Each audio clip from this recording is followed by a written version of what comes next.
আগের ক্লাসে আমরা পড়েছিলাম পরিচলন বৃষ্টিপাত আর শৈলক্ষেপ বৃষ্টিপাত।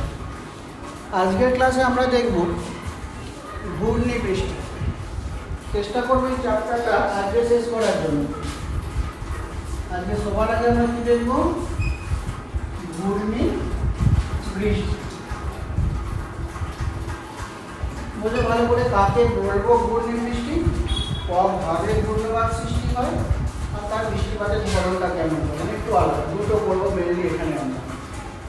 এটার সংজ্ঞায় আমরা লিখব ঘূর্ণবাতের ফলে যে বৃষ্টিপাত হয়। কি বললাম? ঘূর্ণবাতের ফলে যে বৃষ্টিপাত হয় তাকেই বলা হয় ঘূর্ণি বৃষ্টি। কি বললাম আমি? ঘূর্ণবাত থেকে যে বৃষ্টি হয় তাকেই বলা হয় ঘূর্ণি বৃষ্টি। বোঝা গেছে? নোট করা প্রশ্নগুলো, ঘূর্ণি বৃষ্টি কাকে বলবো? কি বললাম? ঘূর্ণবাতের ফলে যে বৃষ্টি হয় তাকেই ঘূর্ণি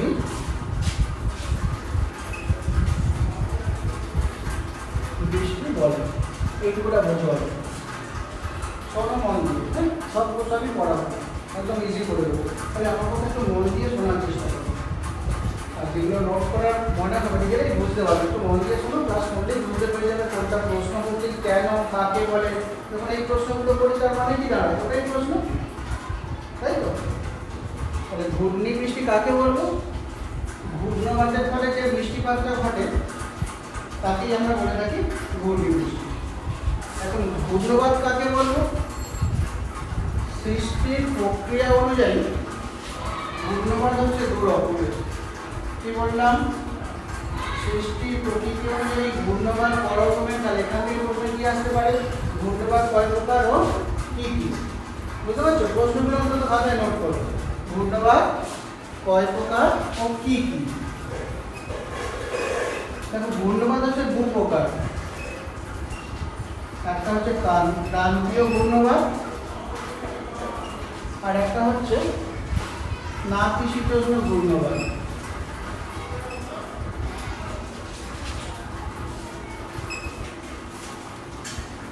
তাহলে ঘূর্ণবাত ক প্রকার পেলাম? কয় প্রকার? ঘূর্ণবাত চার প্রকার। কটার নাম লিখেছি ঘূর্ণবাত? বলো, ভোট দেখে দেখে বলো। পাঁচটা। কি বলো? ভোট দেখে দেখে কোথায় দেখছো? কোনটা বলো? কোনখানটা? এইখানে পাঁচটা লেখা আছে। তুমি বলো। দু প্রকার। কি কি?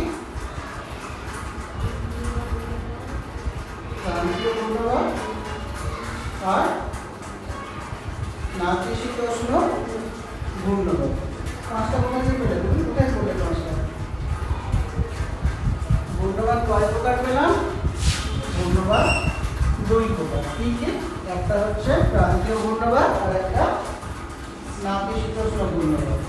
এই দুটো ঘূর্ণবাত নাম দেখেই বুঝতে পারছো যে দুটো আলাদা আলাদা অঞ্চলে সৃষ্টি হয়। এই দুটো ঘূর্ণবাত আলাদা আলাদা অঞ্চলে সৃষ্টি হয়। এবং ক্রান্তীয় ঘূর্ণবাত সৃষ্টি হবে কোথায়? নাম দেখেই বুঝতে পারছি আমরা ক্রান্তীয় অঞ্চলে সৃষ্টি হবে। ক্রান্তীয় ঘূর্ণবাত কোথায় দেখতে পাবো আমরা? ক্রান্তীয় অঞ্চলে। আর নাতিশীতোষ্ণ ঘূর্ণবাত কোথায় দেখতে পাবো? নাতিশীতোষ্ণ অঞ্চলে।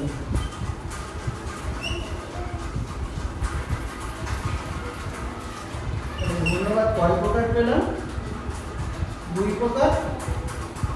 একটা হচ্ছে ক্রান্তীয় ঘূর্ণবাত আর একটা নাতিশীতোষ্ণ ঘূর্ণবাত। কোনটা কোন অঞ্চলে সৃষ্টি হবে সেটা বুঝতে পেরেছি আমরা। ক্রান্তীয় ঘূর্ণবাত কোন অঞ্চলে সৃষ্টি হবে?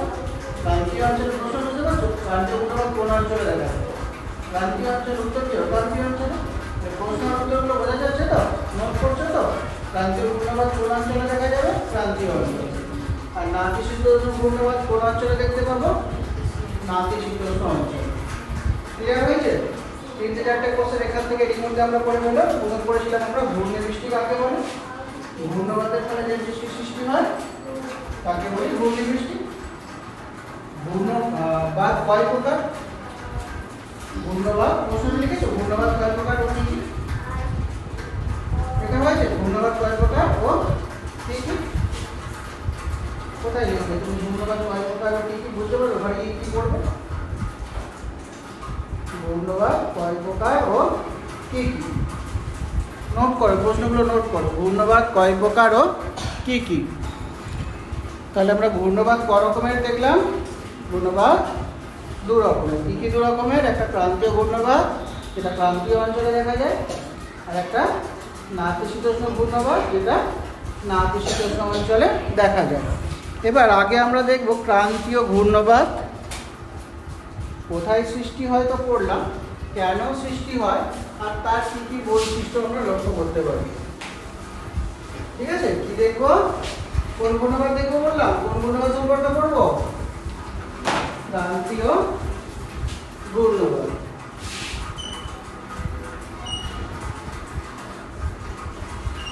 এই ঘূর্ণবাতটা আমরা কোন অঞ্চলে দেখতে পাচ্ছিলাম? ক্রান্তীয় অঞ্চলে, তাই তো? এই ঘূর্ণবাতটা উষ্ণতা বৃদ্ধির কারণে সৃষ্টি হয়। ভালো করে বোঝো আগে কেন সৃষ্টি হয়? উষ্ণতা বৃদ্ধির কারণে। ক্রান্তীয় ঘূর্ণবাত কেন সৃষ্টি হয়? কি বললাম? খুব ইম্পর্টেন্ট একটা লাইন বললাম। কেন সৃষ্টি হবে?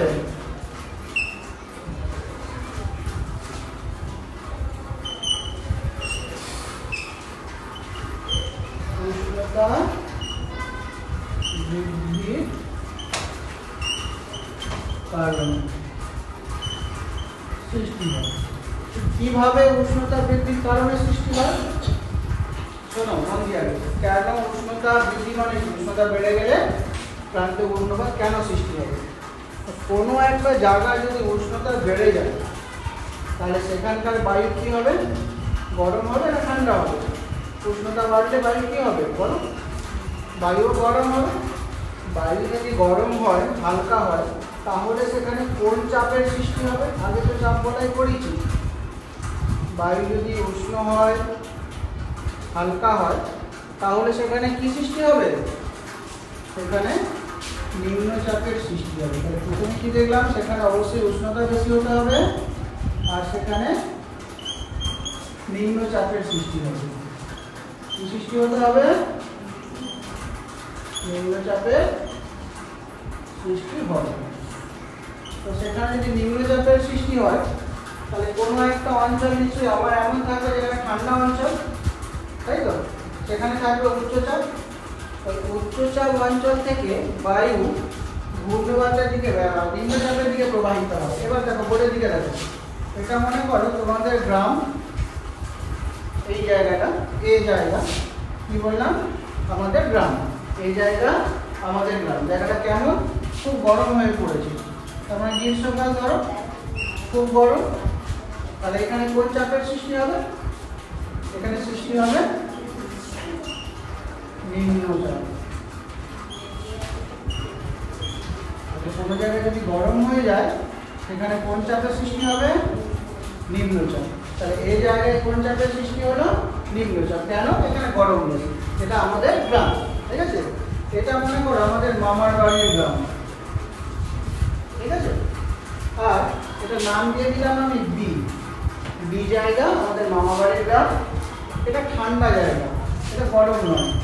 এটা কেমন জায়গা? একটা ঠান্ডা জায়গা। তাহলে এখানে কি থাকবে? এখানে থাকবে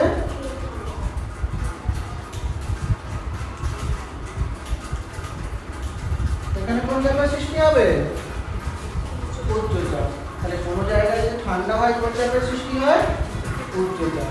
আর কোনো জায়গায় যদি গরম হয় নিম্নচাপ। বায়ু কোন দিক থেকে কোন দিকে প্রবাহিত হয় পড়েছিলাম আমরা? উচ্চচাপ থেকে নিম্নচাপের দিকে। তাহলে এখানে কোন চাপ আছে? মামার বাড়ি গ্রামে উচ্চচাপ। সেইখান থেকে বায়ু কোথায় প্রবাহিত হবে? আমাদের গ্রামের দিকে প্রবাহিত হবে, তাই তো? বুঝতে পারলে? তাহলে বায়ু কোন দিক থেকে কোন দিকে প্রবাহিত হবে? বলো বায়ু কোন দিক থেকে কোন দিকে প্রবাহিত হবে? উচ্চচাপ থেকে নিম্নচাপের দিকে। বায়ু কোন দিক থেকে কোন দিকে প্রবাহিত হবে? উচ্চচাপ থেকে নিম্নচাপে।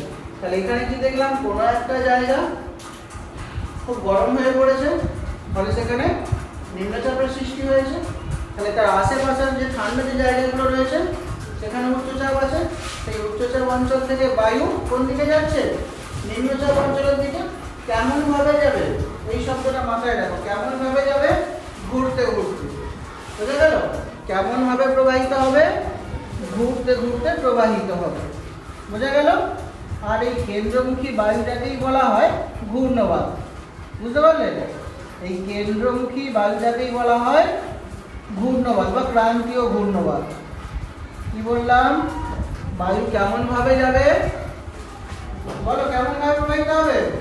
ঘুরতে ঘুরতে। কেন্দ্রমুখী এই বায়ুটাকেই আমরা বলে থাকি ঘূর্ণবাত বা ক্রান্তীয় ঘূর্ণবাত। এটা হলো ক্রান্তীয় ঘূর্ণবাত। বোঝা গেল? এই ক্রান্তীয় ঘূর্ণবাতের ভেতরে এমন একটা জায়গা থাকবে যেখানে ঘূর্ণবাতের প্রভাব নেই। এর ভেতরে ছোট্ট একটা অঞ্চল। বুঝতে পারলেন? ক্রান্তীয় যে নিম্নচাপ সৃষ্টি হয়েছিল, নিম্নচাপ কেন্দ্র, তার অভ্যন্তরে একটা ছোট্ট জায়গা থাকবে যেখানে ঘূর্ণবাতের প্রভাব দেখা যাবে না। এই অঞ্চলটাকে আমরা বলে থাকি ঘূর্ণবাতের চক্ষু। কি বলে থাকি? ঘূর্ণবাতের চক্ষু। তাহলে প্রশ্নটা কি হলো? ঘূর্ণবাতের চক্ষু কাকে বলবো? কি লিখবেন? ক্রান্তীয় অঞ্চলে ঘূর্ণবাতের কেন্দ্রে স্বল্প পরিসর, নিম্নচাপের কেন্দ্রে স্বল্প পরিসর স্থানে ঘূর্ণবাতের প্রভাব লক্ষ্য করা যায় না। একে ঘূর্ণবাতের চক্ষু বলে। কি বললাম? রিপিট করো আমার সঙ্গে সঙ্গে। ছবি দেখো। ক্রান্তীয় ঘূর্ণবাত কিন্তু এটা পড়ছি আমরা। হ্যাঁ, ক্রান্তীয় অঞ্চলে এটা নিম্নচাপ ছিল। নিম্নচাপের ভেতরে কেন্দ্রে একটা স্থান, ছোট্ট একটা জায়গা।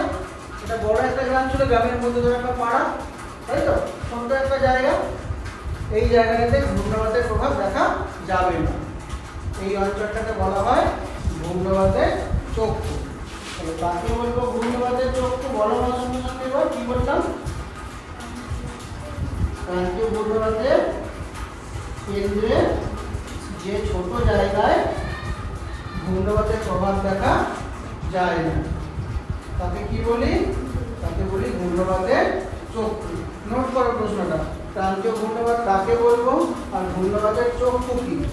দুটো প্রশ্ন দিলাম। ক্রান্তীয় ঘূর্ণবাত কাকে বলবো আর ঘূর্ণবাতের চক্ষু কি? তো উচ্চচাপ অঞ্চল থেকে বায়ু নিম্নচাপ অঞ্চলের দিকে প্রবাহিত হয়। এই কেন্দ্রমুখী এই ঘূর্ণায়মান বায়ুকেই বলা হয় ঘূর্ণবাত। বোঝা গেল?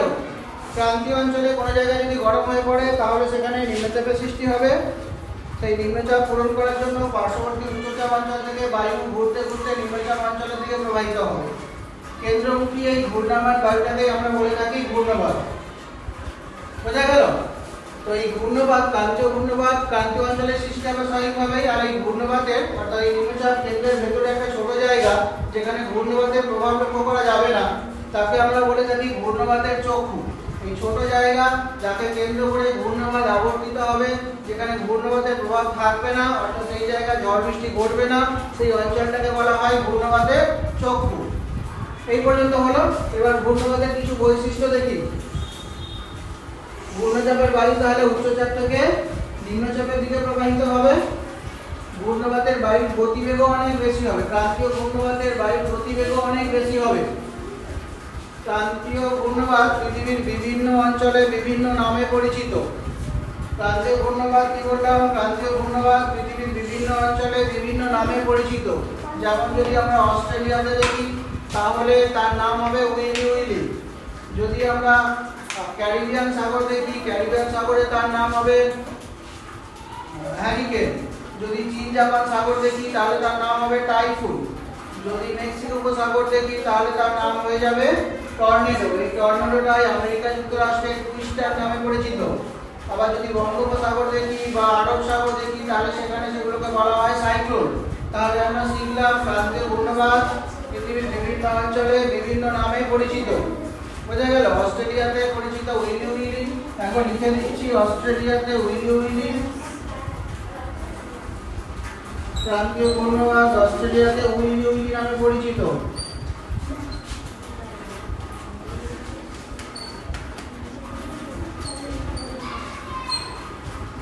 হলো মেক্সিকো উপসাগর। মেক্সিকো উপসাগরের নাম হচ্ছে টর্নেডো। এই টর্নেডো হচ্ছে পৃথিবীর সবথেকে শক্তিশালী ঝড়। সবথেকে শক্তিশালী ঝড়ের নাম হচ্ছে টর্নেডো। সবকটাই তোমাদের বইতে আছে, বোর্ড দেখে দেখে লেখার মধ্যে কোনো বিরক্ত নেই, মুখস্থ করার মধ্যে বিরক্ত, সবকটাই আছে। মেক্সিকো উপসাগরের নাম হচ্ছে টর্নেডো। সবথেকে দ্রুতগতি ঝড় বা শক্তিশালী ঘূর্ণিঝড়, সর্বাপেক্ষা গতিশীল ঘূর্ণিঝড়। সবথেকে শক্তিশালী ঘূর্ণিঝড়ের নাম হচ্ছে টর্নেডো। এর গতিবেগ কখনো কখনো ঘন্টায় 400 কিলোমিটার পর্যন্ত হয়ে যায়। তাহলে অস্ট্রেলিয়াতে উইলি উইলি, মেক্সিকো উপসাগরে টর্নেডো, চীন জাপান সাগরে টাইফুন। চীন জাপান সাগরে বলা হয় কে? টাইফুন। ক্যারিবিয়ান সাগরে বলা হয় হ্যারিকেন।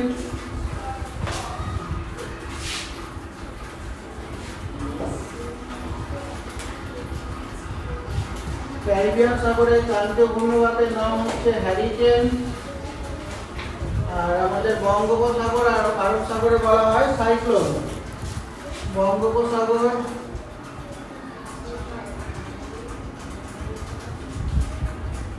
বঙ্গোপসাগর ও আরব সাগর, এখানে আমরা একে সাইক্লোন বলে ডাকি। এগুলো পৃথিবীর বিখ্যাত কিছু ক্রান্তীয় ঘূর্ণিবাতের নাম বা ঘূর্ণঝড়ের নাম। বোঝা গেল? এবার আমরা দেখব নাতিশীতোষ্ণ ঘূর্ণিবাত। সবকটাই তোমাদের বইতে আছে, মেনশন করে দিয়েছি। এবার দেখবো আমরা নাতিশীতোষ্ণ ঘূর্ণিবাত। আমরা প্রান্তীয় অঞ্চলে যে ঘূর্ণিবাতটা দেখছিলাম সেটা উষ্ণতা বৃদ্ধির কারণে, কিন্তু ক্রান্তীয় অঞ্চলে যে ঘূর্ণিবাতটা সৃষ্টি হবে সেটা বায়ু সীমান্তের ফলে। নাতিশীতোষ্ণ অঞ্চলে যে ঘূর্ণিবাতটা সৃষ্টি হবে সেটা হবে বায়ু সীমান্তবর্তী অঞ্চলে। নাতিশীতোষ্ণ ঘূর্ণিবাত দেখতে পাবো আমরা বায়ু সীমান্তবর্তী অঞ্চলে। নাতিশীতোষ্ণ অঞ্চল আর ক্রান্তীয় অঞ্চলে দুটো ভিন্ন কারণে ঘূর্ণিবাতের সৃষ্টি হয়।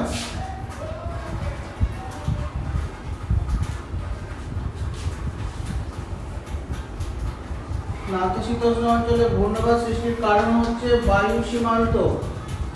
বায়ু সীমান্ত সম্পর্কে ভূগোলের উঁচু ক্লাসে পড়বে আরো ডিটেলসে। এখন বায়ু সীমান্ত পড়াতে গেলে পরে আমাদের এইখানটায় সিলেবাস হবে না। আবহাওয়া ও জলবায়ু বিজ্ঞান বলেই তখন ভূগোলের একটা চ্যাপ্টার হবে, তখন সেখানে পড়বে। তো বায়ু সীমান্তবর্তী অঞ্চলে নাতিশীতোষ্ণ ঘূর্ণিবাতের সৃষ্টি হয়। আগে শুধু একটুখানি জেনে রাখো বায়ু সীমান্ত কাকে বলবো। বায়ু সীমান্ত হচ্ছে দুটো বিপরীতধর্মী বায়ু রাশির সীমারেখা। বায়ু সীমান্ত কাকে বলবো? প্রশ্ন আশা করি বুঝে গেছো। বায়ু সীমান্ত কাকে বলবো তার উত্তর লিখবে। বায়ু সীমান্ত হলো দুটো বিপরীতধর্মী বায়ু রাশির সীমারেখাকে বায়ু সীমান্ত বলে। এখন দুটো বিপরীতধর্মী বায়ু কি কি হবে? হতে পারে একটা বায়ু গরম, একটা বায়ু শীতল। হতে পারে একটা বায়ু আর্দ্র, একটা বায়ু শুষ্ক। এইরকম দুটো আলাদা আলাদা বায়ু যেখানে মিলিত হয় সেই অঞ্চলটাকে বলা হয় বায়ু সীমান্তবর্তী অঞ্চল। বোর্ডের দিকে দেখো, এটা একটা বায়ু প্রবাহিত হচ্ছে একদিকে। মনে করো এটা তোমার শীতল শুষ্ক বায়ু, শীতল ও শুষ্ক বায়ু প্রবাহিত হচ্ছে। এদিক থেকে এই বায়ু প্রবাহিত, অন্য আর একটা বায়ু প্রবাহিত হচ্ছে। এই বায়ুটা তোমার উষ্ণ আর আর্দ্র বায়ু, উষ্ণ আর্দ্র বায়ু। মানে দুটো বিভিন্ন রকমের বা আলাদা রকমের বায়ু আমরা দেখতে পেলাম। এই দুটো বায়ু যেখানে মিলিত হবে তাকে বলা হয় বায়ু সীমান্ত। পরের দিকে দেখো একটুখানি বায়ু সীমান্ত আমি বুঝিয়ে দেওয়ার চেষ্টা করছি, তোমরাও একটু চেষ্টা করো। মনে করো এইখানে কোনো একটা অঞ্চলে মিলিত হলো এই রেখা বরাবর, তাহলে এই রেখাটার নাম হয়ে যাবে বায়ু সীমান্ত। এই রেখাটাকে তখন বলবো বায়ু সীমান্ত। তাহলে বায়ু সীমান্ত কাকে বলবো? দুটো বিপরীতধর্মী বায়ু রাশি, একটা উষ্ণ আর্দ্র বায়ু, একটা শীতল শুষ্ক বায়ু, একটা সীমারেখায় মিলিত হয়েছে, তাকে বলা হয় বায়ু সীমান্ত। এখন মিলিত তো হলো, যেহেতু উষ্ণ বায়ুটা হালকা তাহলে উষ্ণ বায়ুটা উপরের দিকে উঠবে। পরবর্তী স্টেজটা দেখো, বায়ু সীমান্ত দেখে নিয়েছো তো? উষ্ণ বায়ু দুটো বিপরীতধর্মী বায়ু রাশি যেখানে মিলিত হয়। এবার মনে করো এটা একটা গ্রাম, এদিক থেকে আসছে তোমার উষ্ণ বায়ুটা আসছে, উষ্ণ আর্দ্র বায়ুটা প্রবাহিত হচ্ছে, এই আসলো, এটা মনে করো বায়ু সীমান্তবর্তী অঞ্চল, তাহলে উষ্ণ বায়ুটা উপর দিকে উঠে যাবে, আর এদিক থেকে যে বায়ুটা আসছিল শীতল বায়ুটা সে নিচে নিচে নামবে। এখন উষ্ণ বায়ুতে জলীয় বাষ্প বেশি আছে আর শীতল বায়ুর উষ্ণতা কম, এর ফলে এখানে মেঘের সৃষ্টি হবে, মেঘ সৃষ্টি হলে এখানে বৃষ্টির সৃষ্টি হবে, বৃষ্টিপাত ঘটবে। আশা করি বুঝতে পেরে গেছে, ছবি দেখে না বোঝার কোনো কারণ নেই। দুটো বিপরীতধর্মী বায়ু কি বললাম, একটা উষ্ণ আর্দ্র বায়ু আর একটা শীতল শুষ্ক বায়ু। দুটো বায়ু পরস্পরের মুখোমুখি প্রবাহিত হচ্ছে, একটা সীমারেখা মিলিত হচ্ছে, যে সীমারেখা মিলিত হচ্ছে তাকে আমরা বলি বায়ু সীমান্ত। এই বায়ু সীমান্তে মিলিত হলো, তারপরে উষ্ণ বায়ু যেহেতু আর্দ্র অর্থাৎ তাতে জলীয় বাষ্প বেশি আছে, আর শীতল বায়ু তার উষ্ণতা কম, তাহলে উষ্ণ বায়ু কি হবে, শীতল বায়ু সংস্পর্শে এসে ঠান্ডা হবে, ঠান্ডা হলে সে মেঘে পরিণত হবে, ঘনীভূত হবে এবং মেঘে পরিণত হবে, তারপর বৃষ্টিপাত ঘটাবে। এটাকে বলা হয় নাতিশীতোষ্ণ ঘূর্ণিবৃষ্টি। বোঝা গেছে তো?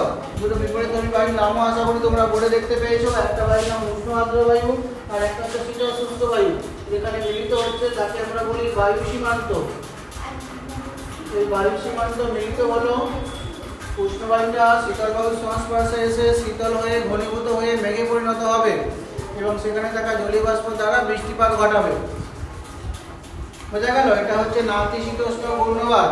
তাহলে দুটো ঘূর্ণবাত কি আমরা দেখলাম, দুটো ঘূর্ণবাতের মধ্যে পার্থক্য কি দেখবো, আর সৃষ্টি অনুযায়ী নাতিশীতোষ্ণ ঘূর্ণবাত হচ্ছে বায়ু সীমান্তবর্তী অঞ্চলে দেখা যায়, আর ক্রান্তীয় ঘূর্ণবাত উষ্ণতা বৃদ্ধির কারণে সৃষ্টি হয়। নাতিশীতোষ্ণ ঘূর্ণবাত নাতিশীতোষ্ণ অঞ্চলে সৃষ্টি হয়, ক্রান্তীয় ঘূর্ণবাত ক্রান্তীয় অঞ্চলে সৃষ্টি হয়। ক্রান্তীয় ঘূর্ণবাত বিধ্বংসী ঝড়ের সৃষ্টি হয়, ক্রান্তীয় ঘূর্ণবাতে বিধ্বংসী ঝড়ের সৃষ্টি হয়। নাতিশীতোষ্ণ ঘূর্ণবাতে কিন্তু এরকম কোনো বিধ্বংসী ঝড়ের সৃষ্টি হয় না। এই নাতিশীতোষ্ণ ঘূর্ণবাতে ঝিরিঝিরি বৃষ্টি অর্থাৎ হালকা বৃষ্টি হয়, কিন্তু ক্রান্তীয় ঘূর্ণবাতে ভারী বৃষ্টি হয়, তবে ক্ষণস্থায়ী। কিন্তু নাতিশীতোষ্ণ ঘূর্ণবাত অনেকটা সময় ধরে স্থায়ী হয়। বোঝা গেল? ক্রান্তীয় ঘূর্ণবাতের স্থায়িত্ব কম, নাতিশীতোষ্ণ ঘূর্ণবাতের স্থায়িত্ব বেশি। আশা করি ক্রান্তীয় ঘূর্ণবাত আর নাতিশীতোষ্ণ ঘূর্ণবাতের পার্থক্য তোমরা লিখতে পারবে। তো আজকে আমি তোমাদের ঘূর্ণিবৃষ্টি সম্পর্কে পড়লাম। এখানে আর একটা জিনিস দেখে রাখো যে ভারতে বিগত বছরগুলোতে কী কী শক্তিশালী ঘূর্ণিঝড়ের সৃষ্টি হয়েছে। যেমন ধরো আয়ালা, ফাইলিন, আমফান, নাম শুনেছো? আমফানটা তো এই বছরে ঘটে গেল, আমফান ঘূর্ণিঝড়, এগুলো সব হচ্ছে একটা ঘূর্ণিঝড়ের নাম। বিগত বছরগুলোতে যে সমস্ত ঘূর্ণিঝড় আমাদের দেশের উপর আসে পড়েছিল, যেমন তোমার 2009-তে হচ্ছে আয়ালা এসেছিল, 2013-তে ফাইলিন এসেছিল, আর 2020-তে এসেছিল আমফান, তাই তো? 20তেই তো আমফান ঝড় এসেছিল। এগুলো হলো শক্তিশালী ঘূর্ণিঝড়ের নাম। এবার দেখবো আমরা, আচ্ছা এই প্রসঙ্গে একটা জেনে রাখো, পশ্চিমবঙ্গে অর্থাৎ আমাদের রাজ্যে শরৎকালে একটা ঘূর্ণিঝড়ের সৃষ্টি হয়, যদিও তার স্থায়িত্ব এবং প্রভাব খুবই সীমিত, তাকে আমরা বলে থাকি আশ্বিনের ঝড়। পশ্চিমবঙ্গে শরৎকালে একটা ঘূর্ণিঝড় দেখা যায়, তাকে আমরা আশ্বিনের ঝড় বলে চিনি, যেহেতু শরৎকাল আশ্বিন মাস থাকে, পুজোর মাস, তাই তো, দুর্গাপুজোর সময়টা, তাকে আমরা বলি আশ্বিনের ঝড়।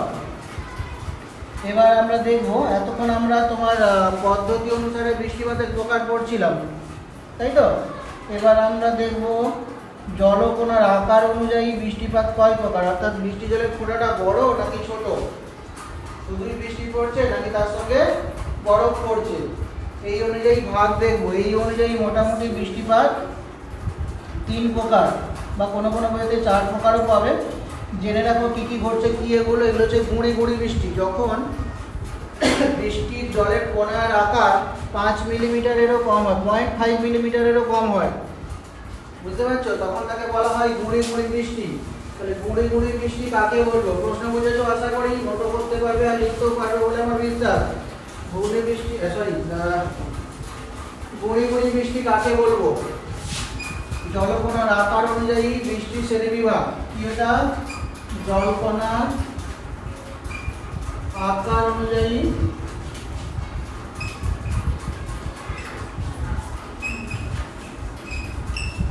বৃষ্টির শ্রেণীবিভাগ অর্থাৎ জলকণার আকার অনুযায়ী বৃষ্টিপাত কয় প্রকার ও কি কি অনুযায়ী বৃষ্টির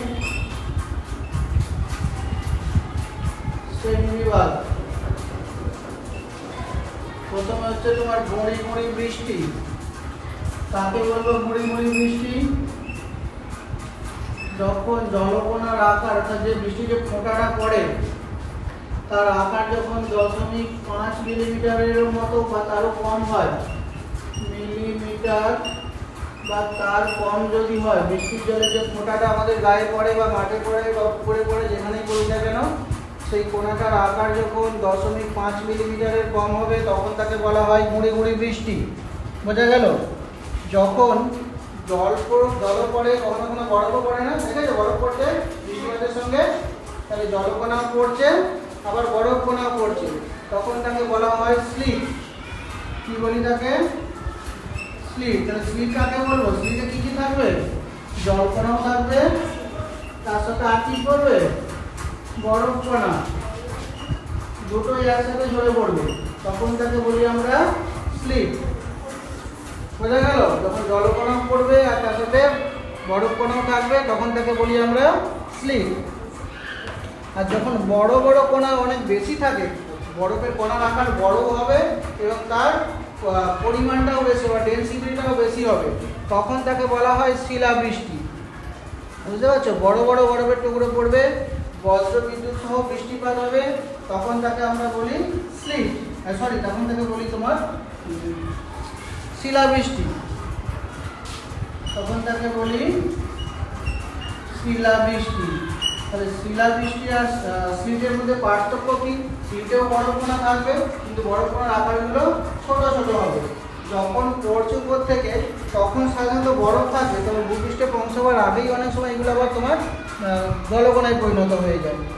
স্লিটগুলো আংশিক থাকে, তুষার কণা ছোট ছোট আকারে হয়ে যায়, অনেক সময় ভূপৃষ্ঠে পড়ার আগেই সেগুলো গলে যায়, কারণ যত নিচের দিকে নামতে থাকে তত উষ্ণতা বাড়ে, তো সেই জন্য বরফ কণা অনেক সময় গলেও যায়। কিন্তু তোমার শিলাবৃষ্টির ক্ষেত্রে মাটিতে পড়বে এবং সেগুলো মোটামুটি একটু আকার বড়, তখন তাকে বলবো আমরা শিলাবৃষ্টি।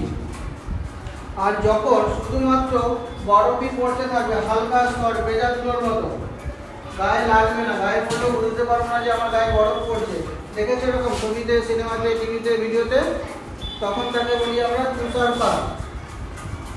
তখন তাকে কি বলি? তুষারপাত। তুলোর মতো, হ্যাঁ ঠিক বলেছো, তুলোর মতো গায়ে পড়বে বরফের টুকরোগুলো, তাই তো? বরফ তো বোঝা যাবে না সেভাবে, হয়তো খুব হালকা সূক্ষ্ম সূক্ষ্ম হয়ে, তখন তাকে আমরা বলি তুষারপাত। বোঝা গেল? এবার আমরা দেখবো শিশির। কি বলছো বলো? হ্যাঁ, বরফের দেশ হচ্ছে বর্ণ শীতল দেশের প্রান্তীয় অঞ্চল, নাতিশীতোষ্ণ অঞ্চল এবং হিমখণ্ডের এগুলো স্বাভাবিক ঘটনা। আমাদের দেশেও যেগুলো হিল স্টেশন আছে, যেমন ধরো গ্যাংটক, যেমন ধরো সিমলা, কুলু, মানালি, এই সমস্ত জায়গায় গেলে, কাশ্মীর, এই সমস্ত জায়গায় গেলে আমরা তুষারপাত দেখতে পাবো। বুঝতে পারলে? যে সমস্ত হিল স্টেশনগুলো আছে সেখানে গেলে আমরা দেখতে পাবো, তবে সাধারণত দার্জিলিংয়ে সেভাবে ঘটে না। যাই হোক, পরে এবার আমরা দেখবো শিশির কাকে বলবো আর কুয়াশা কি। শিশির আর কুয়াশা দুটোই মোটামুটি একই রকমই, দুটোই হচ্ছে তোমার ঘনীভূত জলীয় বাষ্প। শিশির আর কুয়াশা দুটোই কি বললাম? দুটোই একই রকমই, দুটোর ক্ষেত্রেই জলীয় বাষ্পের ঘনীভবন ঘটবে, দুটোর ক্ষেত্রেই সূক্ষ্ম সূক্ষ্ম জলকণায় পরিণত হবে। ছবির দিকে দেখো, এটা আমাদের ভূপৃষ্ঠ, এখানে আমরা দাঁড়িয়ে আছি, এর উপরেই ধরো আমাদের ঘর বাড়ি রয়েছে, মনে করো এটা একটা ঘর, কোনো একটা লোকের ঘর, ঠিক আছে? এখানে আমাদের গাছপালা রয়েছে,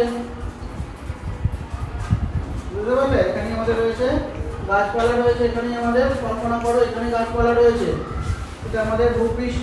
এটা কি বললাম? ভূপৃষ্ঠ। এর উপরে আমরা রয়েছি, ঘর বাড়ি করে রয়েছি। এখন যে ঘনীভূত জলকণার কথা আমরা বলছি, সেই ঘনীভূত জলকণা, সেখানে মনে করো এখানে ঘাস আছে, যেমন কি আছে? ঘাস থাকে তো, দেখেছো তো? অর্থাৎ ভূপৃষ্ঠের একদম কাছাকাছি ঘাস থাকে তো, দেখেছো তো এখনই? হ্যাঁ, যখন এই যে ঘনীভূত জলকণাগুলো ভূপৃষ্ঠ সংলগ্ন অঞ্চল, অর্থাৎ খুব কাছাকাছি অঞ্চল, এই সমস্ত জায়গায় জলকণা রূপে গাছের পাতা, ঘাসের পাতা এই সমস্ত জায়গায় জমা হয়, তখন তাকে আমরা শিশির বলি। শীতকালে দেখা যায় শিশির, দেখেছো? খালি পায়ে হাঁটলে পা ভিজে যায়, ওটা হচ্ছে শিশির। তাহলে শিশির কাকে বলবো? জলীয় বাষ্প ঘনীভূত হয়ে বিন্দু বিন্দু জলকণা রূপে যখন ভূপৃষ্ঠ সংলগ্ন গাছের পাতা, ঘাসের ডগায় সঞ্চিত হয়, তখন তাকে আমরা বলি শিশির। বোঝা গেল? আর যে উষ্ণতায় শিশির পড়তে শুরু হয় বা শিশির জমতে শুরু হয়, তাকে বলি শিশিরাঙ্ক। কাকে বলবো শিশির আর কাকে বলবো শিশিরাঙ্ক? যে উষ্ণতায় শিশির জমতে শুরু হয় তাকে বলি শিশিরাঙ্ক। অথবা ঘুরিয়ে যদি বলি, যে উষ্ণতায় বায়ু সম্পৃক্ত হয় তাকে বলা হয় শিশিরাঙ্ক। যে উষ্ণতায় বায়ু সম্পৃক্ত হয় তাকে বলি আমরা শিশিরাঙ্ক। বোঝা গেল? তাহলে শিশিরাঙ্ক কাকে বলবো? যে উষ্ণতায় বায়ু সম্পৃক্ত হবে, সম্পৃক্ত হয়ে গেল, বিন্দু বিন্দু জলকণায় পরিণত হলো, ঘাসের ডগা গাছের পাতায় সঞ্চিত হলো, তখন তাকে আমরা বলি শিশির। এবার কুয়াশাটা দেখো একটু উপরের দিকে, এটাও শীতকালে দেখা যায়। একটা স্তর যেখানে জলীয় বাষ্প ঘনীভূত হয়ে ভেসে বেড়াচ্ছে, এক্ষেত্রে সে কোথায় আশ্রয় নিয়েছিল? ঘাসে বা গাছের পাতায়। এক্ষেত্রে সে কিন্তু বায়ুমণ্ডলেই ভেসে বেড়াচ্ছে, একে আমরা তখন বলি কুয়াশা। এটা আমাদের দেশে শীতকালে দেখা যায়।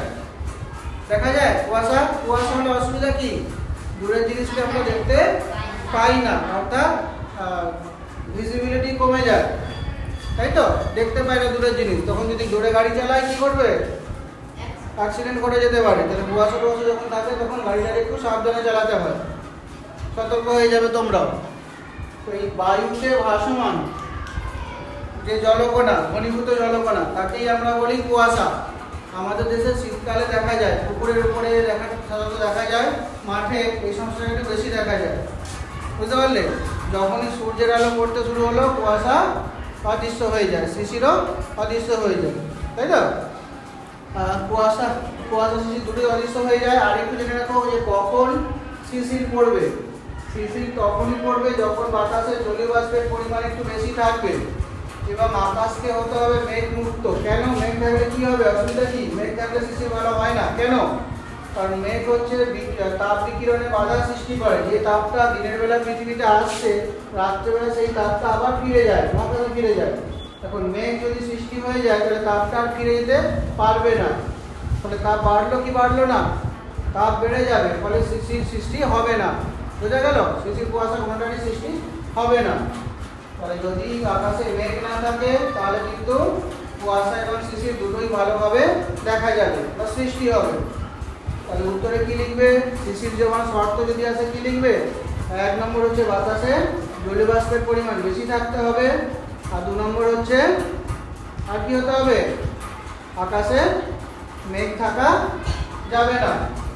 বোঝা গেল? মেঘ মুক্ত যদি হয় আকাশ তাহলে ভালো শিশির দেখা যাবে বা শিশির পড়বে। আশা করি বুঝতে পেরে গেছো। এবার আমরা তখন বৃষ্টি পড়ছিলাম, এবার দেখবো এই যে বৃষ্টিপাত কি দিয়ে মাপবো, কোন যন্ত্র দিয়ে মাপবো, বৃষ্টি মাপক যন্ত্রের নাম কি, কোন যন্ত্র দিয়ে বৃষ্টিপাত মাপা হয়। তাহলে তোমরা বুঝতে পেরেছো কোনটা এখানে কুয়াশা হবে, এটা কি হয়ে যাবে? এটার নাম কি হবে? এটা হয়ে যাবে কুয়াশা। আর এখানে যে জলকণাগুলো পড়বে তার নাম কি হবে? এগুলো কি হবে বলো? এগুলো হবে শিশির। তাহলে ঘাসের ডগা গাছের পাতায় যেগুলো জমা হবে এগুলো হবে শিশির, একদম ভূপৃষ্ঠ সংলগ্ন।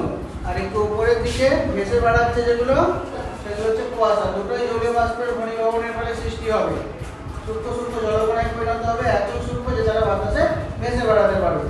আর শিশিরের ক্ষেত্রে তো জলেই পরিণত হয়ে যায়। বুঝলে? ভূপৃষ্ঠ সংলগ্ন বায়ুস্তরে যে জলীয় বাষ্প আছে সে ঘনীভূত হয়ে জলকণায় পরিণত হয়ে যাবে, তখন তাকে বলা হয় শিশির। আর যখন বাতাসে ভেসে বেড়াচ্ছে তখন তাকে বলি আমরা কুয়াশা। এবার বৃষ্টি মাপক যন্ত্রের নাম দেখবো। কোন যন্ত্র দিয়ে আমরা বৃষ্টিপাত মাপি? কোন যন্ত্র দিয়ে মাপবো আমরা বৃষ্টিপাত? একটা যন্ত্র আছে, যন্ত্রের নাম হচ্ছে রেন গেজ বা রেন গজ। বৃষ্টি মাপক যন্ত্র।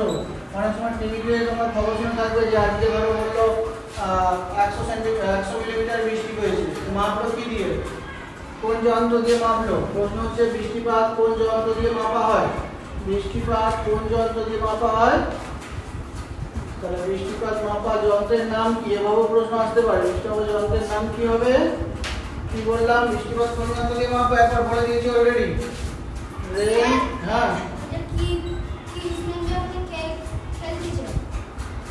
বৃষ্টিপাত মাপা যন্ত্রের নাম হচ্ছে রেন গজ। বৃষ্টিপাত মাপা যন্ত্রের নাম রেন গজ বা রেন গেজ। এই যন্ত্রটা দিয়ে আমরা বৃষ্টিপাত মাপি। লিখতে পারবে তো? যদি পরীক্ষার প্রশ্ন আসে বৃষ্টিপাত যন্ত্রের নাম লেখো, কি হবে? রেন গজ বা রেন গেজ। রেন শব্দের অর্থ হচ্ছে বৃষ্টি।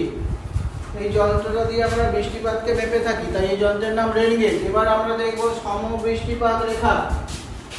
সমবৃষ্টিপাত রেখা।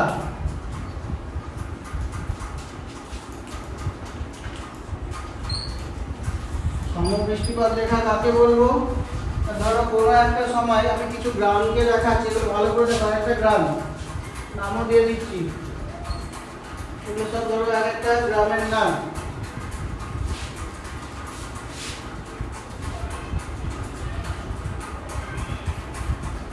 ভালো করে বোঝো।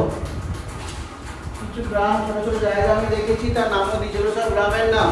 এখন আমি বললাম এই নামক জায়গায় বৃষ্টিপাত হয়েছে 20 মিলিমিটার,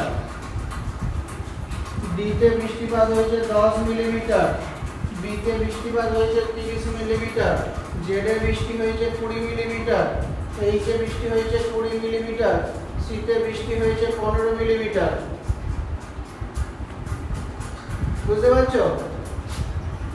আমি কিছু জায়গার নাম দেখিয়েছি আর কিছু কাল্পনিক বৃষ্টিপাত দিয়েছি। এবার আমি যোগ করছি একটা রেখা, ভালো করে দেখো। জিতো বৃষ্টিপাত 20 মিলিমিটার। এই যে রেখাটাকে কল্পনা করেছি, রেখাটার নাম হচ্ছে সমবর্ষণ রেখা। রেখাটার নাম কি? রেখাটাকে আমরা কি বলে রাখবো? সমবর্ষণ রেখা। তাহলে সমবর্ষণ রেখা কাকে বলবো? একই রকম বৃষ্টিপাত সব জায়গাগুলোতে, সবকটা জায়গাতে বৃষ্টিপাতের পরিমাণ একই। সব জায়গাতে বৃষ্টিপাতের পরিমাণ বোর্ড অনুযায়ী 20 মিলিমিটার, তাই তো? এটা বোঝাবার জন্য নিয়েছি, অন্য কিছু হতে পারে, কিন্তু একই হতে হবে। সেই একই বৃষ্টিপাত যে যে জায়গাগুলোতে হয়েছে সেই জায়গাগুলোতে একটা রেখা দিয়ে যোগ করেছি। ভালো করে দেখো, সেই জায়গাগুলোতে যোগ করেছি তো, যে জায়গাগুলোতে একই পরিমাণ বৃষ্টিপাত হয়েছে।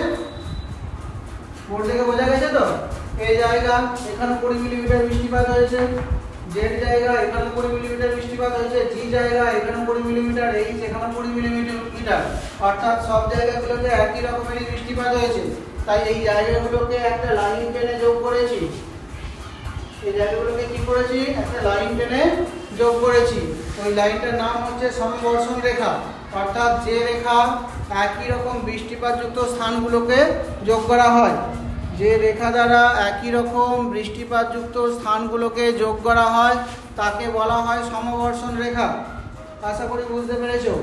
যে রেখা দ্বারা একই পরিমাণ বৃষ্টিপাতযুক্ত স্থানগুলোকে আমরা যোগ করি তাকে বলা হয় সমবর্ষণ রেখা। লিখতে পেরে যাবে বলে আমার বিশ্বাস এইটুকুটা। এবার আমরা আর্দ্রতা সম্পর্কে একটুখানি দেখবো, খুব বেশি কিছু নেই আর। আর্দ্রতাটা হয়ে গেলে এখানটা শেষ করব। তাহলে বৃষ্টিপাতের 3টে প্রকার পড়েছি পদ্ধতি অনুসারে বা সৃষ্টি অনুযায়ী। বৃষ্টিপাত 3 প্রকার। কি কি 3 প্রকার? পরিচলন বৃষ্টিপাত, শৈলক্ষেপ বৃষ্টিপাত আর ঘূর্ণি বৃষ্টিপাত, তাই তো? পরিচলন বৃষ্টিপাত অর্থাৎ যেখান থেকে জলীয়বাষ্প বায়ুমণ্ডলে যাচ্ছিল সেই অঞ্চলেই যখন বৃষ্টিপাত ঘটে তখন তাকে বলা হয় পরিচলন বৃষ্টিপাত। নিরক্ষীয় অঞ্চলে প্রতিদিন বিকালের দিকে দেখা যায়, তাই তাকে আমরা বলে থাকি 4 o'clock রেন। শৈলক্ষেপ বৃষ্টিপাতে কি বলেছি? জলীয়বাষ্প তার প্রবাহ পথে কোনো উচ্চভূমি দ্বারা বাধা পেলে পর্বতের ঢাল হয়ে উপরের দিকে উঠতে থাকে, ফলে শীতল অনুভূত হয়ে পর্বতের ঢালে বৃষ্টিপাত ঘটায়। একে বলি আমরা শৈলক্ষেপ বৃষ্টিপাত। যে ঢালে বৃষ্টিপাত ঘটে সেই ঢালটাকে বলা হয় প্রতিবাদ ঢাল, তার বিপরীত ঢালটাকে বলা হয় অনুবাদ ঢাল। বুঝা গেল? অনুবাদ ঢালে বৃষ্টিপাত কম হয়, তাই সেই অঞ্চলে বৃষ্টিছায়া অঞ্চলে সৃষ্টি হয়েছে। কেন বৃষ্টিপাত কম হয়? কারণ বায়ু সেখানে নিম্নমুখী, তাছাড়া সেই যে নিম্নমুখী বায়ু তাতে জলীয়বাষ্প বিশেষ থাকে না, ফলে সেই অঞ্চলটায় বৃষ্টিপাত হয় না। উদাহরণ হিসাবে কি পড়েছি? বৃষ্টিছায়া অঞ্চলে ভারতের শিলং পড়েছি বৃষ্টিছায়া অঞ্চল রূপে, পশ্চিমঘাট পর্বতের পূর্ব ঢাল পড়েছি একটা বৃষ্টিছায়া অঞ্চলের উদাহরণ, তাই তো? তারপরে আমরা পড়লাম ঘূর্ণি বৃষ্টি। এখানে কি পড়লাম না, ঘূর্ণিবাতের ফলে যে বৃষ্টি হয় তাকেই বলি ঘূর্ণি বৃষ্টি। ঘূর্ণিবৃষ্টি কয় প্রকার বা ঘূর্ণবাদ কয় রকম? দু রকমের পড়েছি আমরা, ক্রান্তীয় ঘূর্ণবাদ আর নাতিশীতোষ্ণ ঘূর্ণবাদ।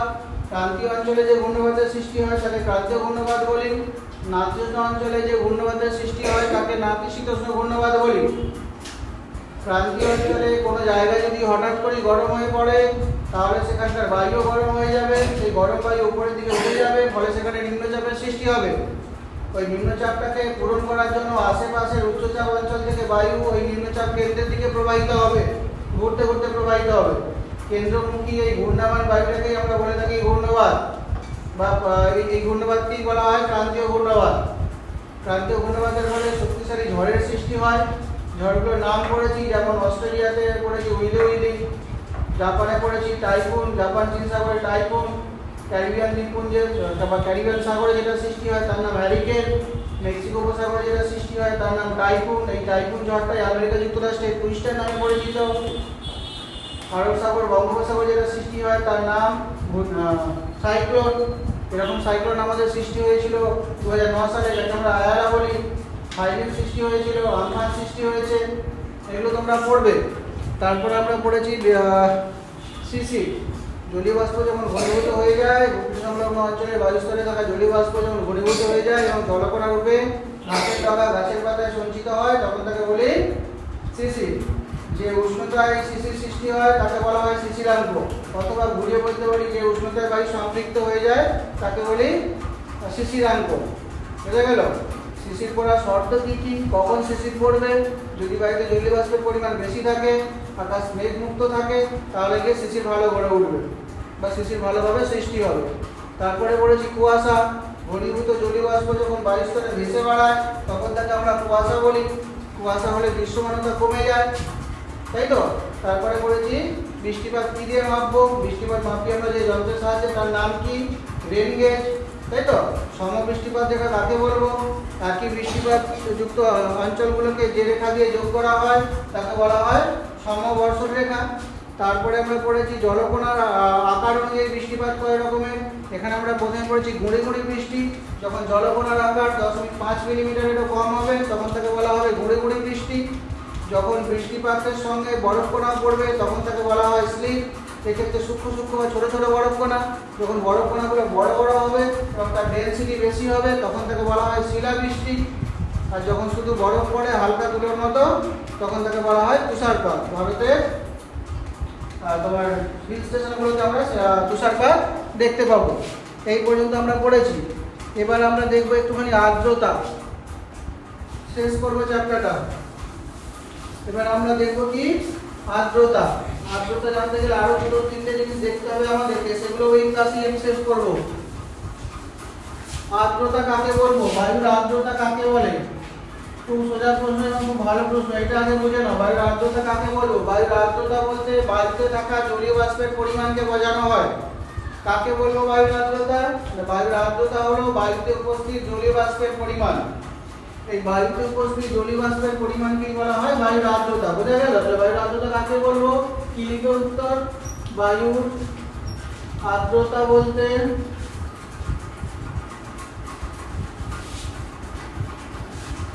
বায়ুতে উপস্থিত জলীয় বাষ্পের পরিমাণকে বোঝায়। বায়ুতে উপস্থিত জলীয় বাষ্পের পরিমাণকে বোঝায়।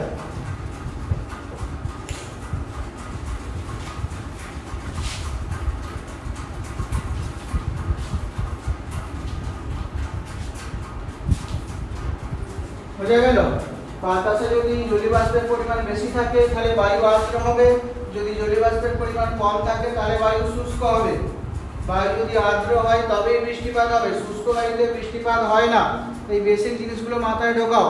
বায়ু যদি আর্দ্র হয় তাহলে বৃষ্টিপাত ঘটবে, বায়ু শুষ্ক হলে বৃষ্টিপাত ঘটবে না।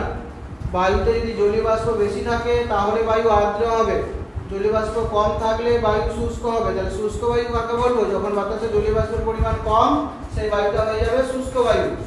যদি বাতাসে জলীয় বাষ্প বেশি থাকে তাহলে সেই বায়ুটা হবে আর্দ্র বায়ু। তাহলে আর্দ্র বায়ু কাকে বলবো, শুষ্ক বায়ু কাকে বলবো? আশা করি তোমরা লিখতে পারবে। 3 বা 4 বার বলে দিয়েছি একটু সময়ের মধ্যে। বাতাসে যদি জলীয় বাষ্পের পরিমাণ বেশি থাকে তাহলে সেই বায়ুকে বলা হয় আর্দ্র বায়ু। বাতাসে যদি জলীয় বাষ্পের পরিমাণ কম থাকে তাহলে সেই বায়ুটাকে বলি আমরা শুষ্ক বায়ু। বোঝা গেল? এর উপর ভিত্তি করে বায়ু তিন রকম, আর্দ্রতার উপর ভিত্তি করে বায়ুকে আমরা তিন রকম ভাবে ভাগ করি। একটা হচ্ছে সম্পৃক্ত,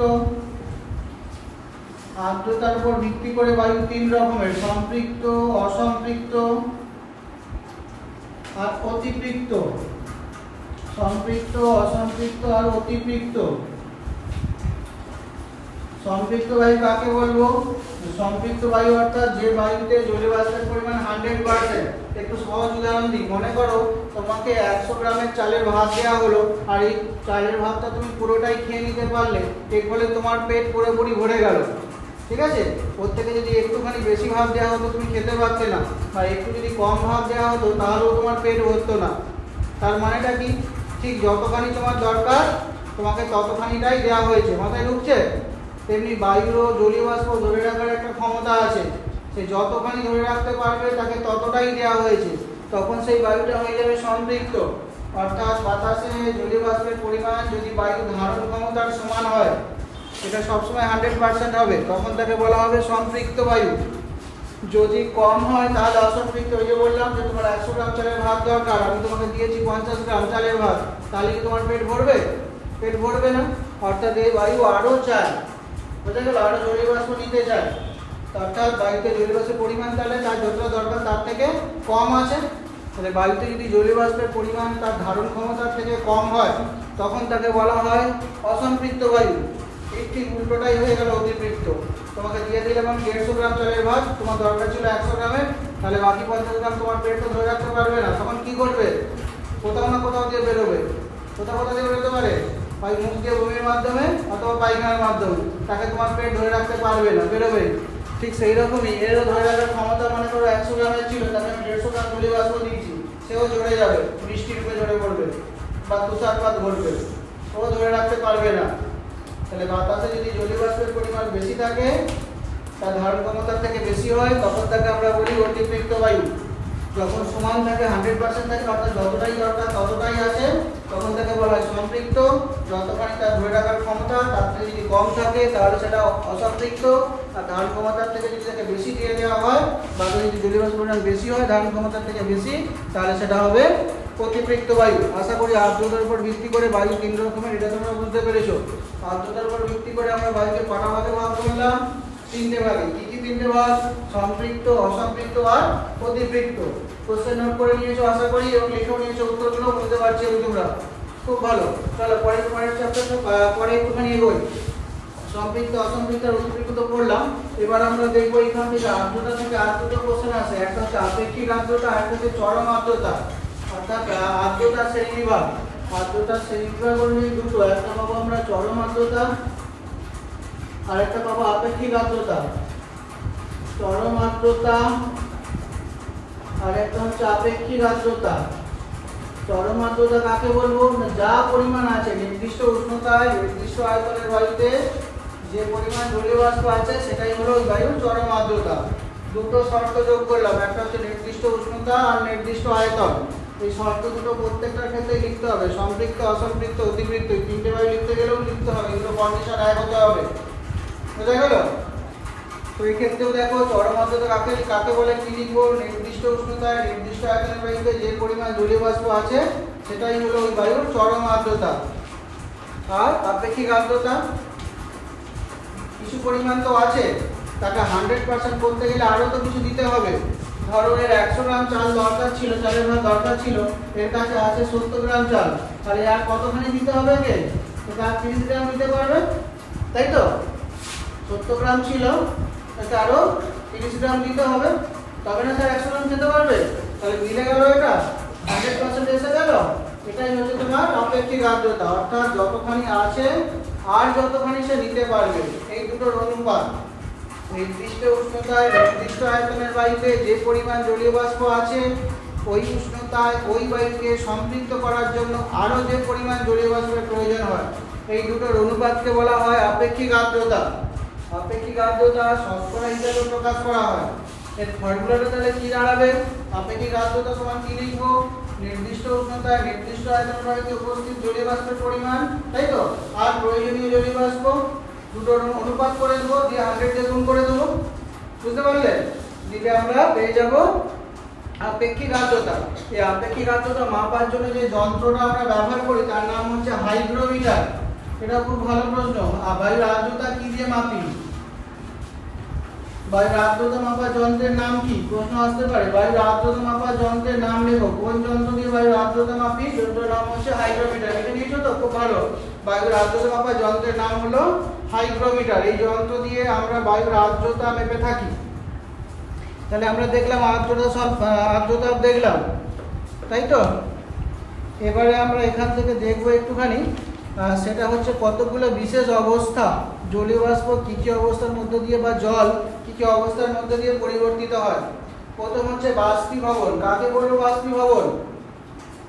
জলের বাষ্পীভবন, জলের বাষ্পে পরিণত হওয়াকেই বলা হয় বাষ্পীভবন। অর্থাৎ তাপ প্রয়োগ করলাম, কড়াই নিলাম, মনে করো কড়াই নিলাম, তাতে জল ঢাললাম, আঁচ দিলাম, জলটা আস্তে আস্তে গরম হতে শুরু করলো, একটা সময় বাষ্প হবে কি হবে না?